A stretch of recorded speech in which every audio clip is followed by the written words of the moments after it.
Bwana Yesu asifiwe watu wa Mungu. Nilitaka niwakumbushe watu wa Mungu kwamba katika kipindi cha hatari, basi hichi ni kipindi cha hatari tulichopo.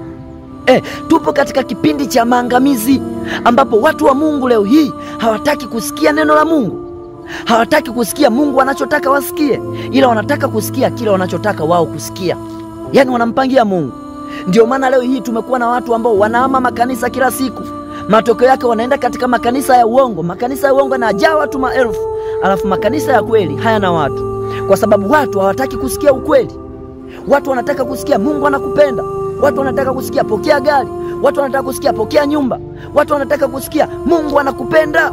Ni kweli Mungu anakupenda, lakini Mungu hapendi dhambi. Watu wakishikwa katika makanisa ya kweli wanaambiwa acheni uzinzi. Wanachukia, wanahama kanisa. Wanaambiwa acheni ulevi, acheni uchawi, acheni ushirikina. Wanachukia, wanahama makanisa. Wanaona wanafuatiliwa, wakati Mungu ndio anasema nao, wala si mwanadamu. Kwa sababu hakuna mchungaji anayeweza kuja akakufuatilia akajua ni mzinzi. Lakini ukiona umeguswa, ina maana Mungu amesema na wewe. Lakini watu hawataki kusikia Mungu anachotaka wasikie. Wanataka kusikia kila wanachotaka kusikia wao. Lakini watu wanachukizwa na neno la Mungu. Mimi nahama kanisa. Kwa nini wananisema? Kwa nini wanazungumzia kila siku ulevi? Kwa nini wanazungumzia kila siku zaka? Usipolipa zaka wewe ni mwizi. Usiambiwe ukweli. Matokeo yake unataka kwenda katika kanisa la uongo ambao unatiwa moyo katika dhambi. Pokea gari. Haya. Pokea nyumba. Pokea pesa. Pokea utajiri.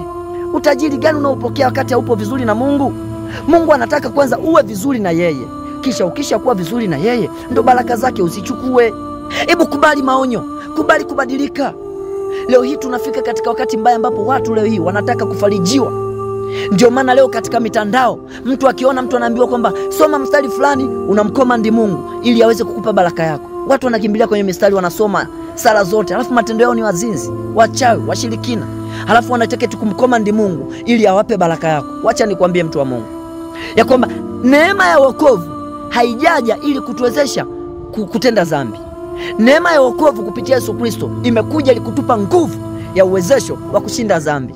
Sasa ukiona utaki kusikia Mungu anachotaka usikie, unataka kusikia kile unachotaka kusikia, ujue kabisa upo katika wakati wa hatari. Hebu kubali maonyo. Hebu kubali kubadilika mtu wa Mungu. Kama unahitaji baraka zako, kubali kubadilika. Hakuna mstari wote wa kumkomandi Mungu ili Mungu aweze kuletea baraka yako. Kwa sababu Mungu anachukizwa na dhambi. Mungu anachukizwa na ushirikina. Mungu anachukizwa na uchawi. Mungu anachukizwa na mtu ambaye asiyesikia maonyo yake. Ndio maana ukisoma Misali 28 mstari wa 9 anasemaje? Yeye aligeuzaye sikio lake asisikie sheria, hata sala zake ni chukizo. Wacha nikwambie mtu wa Mungu, kumbe kama we ni mzinzi, kumbe we kama ni mlevi, kwamba hata sala zako Mungu azisikii, kwake anaona ni makelele. Sasa ni sala gani ambayo kumkomandi Mungu unaweza ukasali Mungu akakusikia wakati matendo yako yanakinzana? Unapenda dunia, unapenda uzinzi, unapenda ulevi, unapenda uchawi, unapenda ushirikina. Halafu unataka kumkomandi Mungu akupe baraka. Baraka ipi mtu wa Mungu? Simama kikamilifu. Kubali kumsikia Mungu. Kubali maonyo.